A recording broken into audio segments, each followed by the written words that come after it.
Friends, welcome back to our channel Swathi vlogs. మేమైతే బయటికి వెళ్తున్నాము. ఎక్కడికి వెళ్తున్నాం అనేది మరొక వీడియోలో చెప్తాను. మీరందరూ ఎలా ఉన్నారో, బాగున్నారా? నేనైతే చాలా బాగున్నాను. మీరు ఎలా ఉన్నారో కమెంట్ సెక్షన్లో కమెంట్ చేయండి. డైలీ రొటీన్ వీడియోస్లో మన sunset videos and sunrise videos upload చేస్తూ ఉంటాను. సన్ రైజ్ చూసే వాళ్ళందరికీ ఈ వీడియో బాగా నచ్చుతుంది. సో బాగా తీసానా లేదా అనేది కమెంట్ సెక్షన్లో కమెంట్ చేయండి. అండ్ సన్ రైజ్ ఇష్టం ఉన్న వాళ్ళు తప్పనిసరిగా లైక్ చేయండి మన వీడియోకి.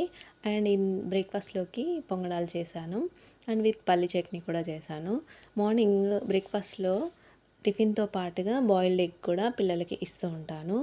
డైలీ మార్నింగ్ ఈవినింగ్ పిల్లలకి పెద్దవాళ్ళకి చాలా బలం కాబట్టి సో రెగ్యులర్గా పిల్లలకైతే ఇస్తుంటాను. నేను సాటర్డే ఫ్రైడే మండే ఇలాగ తినను కాబట్టి నాన్ వెజ్. సండేస్ వెడ్నెస్డే ఇలాగా తింటూ ఉంటాను. సో పిల్లలు తినని పిల్లల వాళ్ళకి ఇస్తే ఈ విధంగా వాళ్ళకి ఇచ్చే ఎగ్ షెల్ తీయడం నేర్పించండి. వాళ్ళకు తినడానికి ఇంట్రెస్ట్ వస్తుంది. అండ్ ఎగ్లో ఉండే పోషక విలువలు ఏంటో కూడా చూద్దాం. వీడియోని ఎక్కడ స్కిప్ చేయకుండా చివరి వరకు చూసేయండి. ఇది నేను ఒక వీడియోలో చూసాను అనమాట. ఎగ్ షెల్ని ఎగ్ బ్రేక్ అవ్వకుండా తీయడం ఎలా అనేది. సో వర్క్ అయింది. నాకు ఎన్ని ఎగ్స్ క్లియర్గా వచ్చాయో వీడియో చూస్తూ ఎగ్లో ఉన్న పోషక విలువలు ఏంటో మాట్లాడుకుందాం. ఉడికించిన ఎగ్స్ తినడం వల్ల 50 గ్రామ్స్ తినడం వల్ల కలిగే క్యాలరీస్, ప్రోటీన్స్ ఏంటో ఇప్పుడు చూద్దాం. Calories 75 kilo calories, protein 6.3 grams, కొవ్వు 5.3 grams, carbohydrates 0.6 grams, calcium 28 mg, iron 0.9 ml, vitamin B12, vitamin A, vitamin D, folate, choline అనేది 147 మిల్లీగ్రాములు అందుతుంది ఒక ఎగ్ తినడం వల్ల. మెదడు ఆరోగ్యానికి చాలా ముఖ్యమైనదన్నమాట కోలిన్.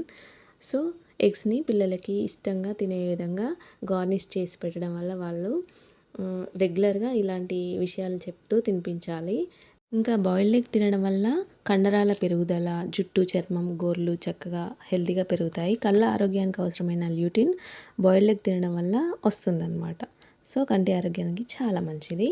పిల్లలకి తరచుగా చెప్తూ డైలీ అలవాటు చేసేయండి. అండ్ బ్రేక్ఫాస్ట్లోకి టిఫిన్ పొంగనాలు ఎగ్స్ తిన్నారు కదా. లంచ్లోకి అయితే దొండకాయ ఫ్రై చేశాను. ఐవివై గాడ్ అంటారు దొండకాయని ఇంగ్లీష్లో. దొండకాయ ఫ్రై చాలా చాలా టేస్టీగా ఉంటుంది. అండ్ పిల్లలకు కూడా చాలా మంచిది. గ్రీన్ కలర్ ఉన్న వెజిటబుల్స్, ఫ్రూట్స్ అయినా వెజిటబుల్స్ అయినా పిల్లలకి, పెద్దవాళ్ళకి ఎవరికైనా చాలా మంచిది. సో నేను ఈరోజు లంచ్లోకి అయితే దొండకాయ ఫ్రై చేస్తున్నాను. అండ్ నేను ఎలా చేశాను అనేది ప్రాసెస్ చూపిస్తాను. దొండకాయ ఫ్రై చేస్తూ ఇందులో ఉండే పోషక విలువలు ఏంటో మాట్లాడుకుందాం. వీడియోని ఎక్కడ స్కిప్ చేయకుండా చివరి వరకు అయితే చూసేయండి. అండ్ ముందుగా కడాయి వేడైన తర్వాత ఆయిల్ వేసాను. ఆయిల్ వేడెక్కిన తర్వాత గ్రీన్ చిల్లీ, ఆనియన్ వేయాలి ఫస్ట్. ఎందుకంటే జీలకర్ర, ఆవాలు వేయడం వల్ల అవి మాడిపోతాయి కాబట్టి ముందుగా గ్రీన్ చిల్లీ, ఆనియన్ వేయడం వల్ల ఫ్లేమ్ అడ్జస్ట్ అయిపోతుంది. ఆయిల్ కూడా నార్మల్ హీట్కి వచ్చేస్తుంది. సో త్వరగా మాడిపోవు. ముందుగా వేయడం వల్ల మాడిపోతాయి కాబట్టి నేను నెక్స్ట్ వేసాను అనమాట. గ్రీన్ చిల్లీ, ఆనియన్ తర్వాత జీలకర్ర, ఆవాలు వేసాను. సో అవి మంచిగా రోస్ట్ చేసేసుకున్న తర్వాత దొండకాయ ముక్కల్ని వేయించుకోవాలి. కర్రీ లీవ్స్ కూడా యాడ్ చేయాలి పోపులోనే. మంచిగా ఆయిల్లో ఫ్రై అయిపోతుంది. ఇది లైట్గా పండినవి దొండకాయలు అయినా పర్వాలేదు. కొంచెం టేస్ట్ పుల్ల పుల్లగా వస్తుంది కానీ ఫ్రై చేయడం వల్ల చాలా మంచిగా వస్తుంది. ఇదొక టేస్ట్ ఉంటుందన్నమాట. గ్రీన్గా ఉన్నాయి ఒక టేస్ట్ ఉంటే కొంచెం పండింది కూడా అదొక టేస్ట్ వస్తుంది. మీరు ట్రై చేయండి తప్పకుండా, చాలా బాగుంటుంది. దొండకాయని 5 to 10 మినిట్స్ వరకు మంచిగా వేయించుకోవాలి. మూత పెడుతూ ఒక 5 మినిట్స్ ఉంచి ఆవిరికి మంచిగా మగ్గే విధంగా మధ్య మధ్యలో కలుపుతూ ఉండాలి. నేను 2 times వరకు అయితే మూత పెడుతూ తీస్తూ కలుపుతూ ఉన్నాను. చూసేయండి ఇక్కడ ఈ విధంగా కలర్ చేంజ్ అవుతుంది. 15 మినిట్స్ వరకు ఇలాగా రంగు మారిపోతుంది. చూసారు కదండి. ఇప్పుడు ఇందులోకి వేయించిన masala and garam masala, red chilli powder అన్నీ యాడ్ చేసేసుకోవాలి. అల్లం వెల్లుల్లి పేస్ట్ కూడా యాడ్ చేయాలి. ఇది అల్లం వెల్లుల్లి పేస్ట్ నేను ఇంట్లోనే చేసుకుంటాను. అండ్ సాల్ట్ కూడా యాడ్ చేసేస్తున్నాను రెడ్ చిల్లీ పౌడర్ వేసిన తర్వాత. ఇంకా త్వరగా ఇంకొక 5 మినిట్స్ వరకు ఇవి మగ్గిపోతాయి. కొన్ని వాటర్ యాడ్ చేసుకోవాలి, మరీ డ్రైగా ఉండకూడదు. ఇంకొక 5% అయితే బాయిల్డ్ అవ్వాలి, కుక్ అవ్వాలి. సో ఇక్కడైతే కలుపుతూ ఉండాలి. దొండకాయలో కొన్ని వాటర్ యాడ్ చేసేస్తే కర్రీ కంప్లీట్ అయిపోతుంది. ఇక్కడైతే ఇందులో ఉండే పోషక విలువలు ఏంటో ఇప్పుడు మాట్లాడుకుందాం. దొండకాయలో ఫైబర్ ఎక్కువగా ఉంటుంది.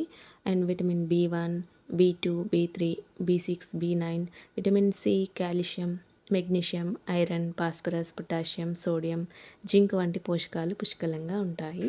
ఇక్కడైతే దొండకాయలోకి కొన్ని వాటర్ యాడ్ చేశాను చూసేయండి. టీ గ్లాస్ ఆఫ్ వాటర్ అనమాట. అది సగమే వేశాను. కర్రీ క్వాంటిటీకి తగ్గట్టుగా వాటర్ యాడ్ చేసేసుకోవాలి. సో ఫైనల్గా రెడీ అయిపోయింది కర్రీ. చూసేయండి ఇక్కడైతే ఎంత బాగా వచ్చిందో. టేస్ట్ అయితే చాలా చాలా బాగా వచ్చింది. దొండకాయ ఫ్రై అయితే పిల్లలు ఇష్టంగా తింటూ ఉంటారు. మా పిల్లలకి చిన్నప్పటి నుంచి అలవాటు చేశాను. చూసేయండి చాలా టేస్టీగా వచ్చింది. ఇందులో దొండకాయలో ఆయుర్వేదంలో మధుమేహానికి ఔషధంగా ఉపయోగిస్తారు దొండకాయని. దీనిలో యాంటీ అడిపోజెనిక్ ఏజెంట్ రక్తంలో చక్కెర స్థాయిలను కంట్రోల్లో ఉంచుతాయి. షుగర్ పేషెంట్స్ వారంలో ఒక్కరోజు దొండకాయ తిన్నా, దొండకాయ ఆకు రసం తాగినా రక్తంలో చక్కెర స్థాయి కంట్రోల్లో ఉంటాయి. డయాబెటీస్తో బాధపడే వాళ్ళు ఖచ్చితంగా దొండకాయ ఫ్రై తినాలి. ఆకు రసం కూడా తాగడం వల్ల షుగర్ కంట్రోల్లో ఉంటుందన్నమాట. సో దొండకాయ ఫ్రై కంప్లీట్ అయిపోయింది. లంచ్ కంప్లీట్ చేసిన తర్వాత మిగతా పనులైతే వెంటనే చేసేసుకోవాలి. లంచ్ కంప్లీట్ చేసిన తర్వాత అన్నీ క్లీన్ చేసి పెట్టుకున్నాను. అండ్ మార్నింగ్ వేసిన బట్టలు అయితే వాషింగ్ మిషన్లోంచి తీసి ఆరేసాను. సో వర్క్ కంప్లీట్ అయిపోయింది. మార్నింగ్ రొటీన్ అయితే కంప్లీట్ అయిపోయింది. అండ్ ఇక్కడైతే మన వీడియోని ఇక్కడ స్కిప్ చేయకుండా చివరి వరకు చూసినందుకు చాలా చాలా థ్యాంక్స్ అండి.